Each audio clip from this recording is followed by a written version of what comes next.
With the global economy, the way it's been for the last 4 to 5 years, we still continue to see that the large organizations and in the public sector that spending and costs are the main issue. Thus, you don't see too much spending of capital or investments being made on services or products.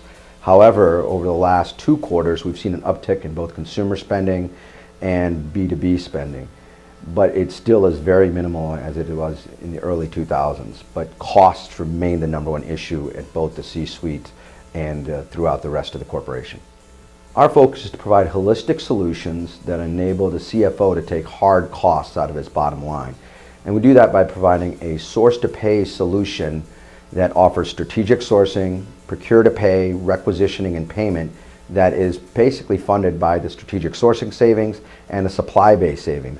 This model is not actually unique to any corporation. It's been around for about 15 years in the MSP space.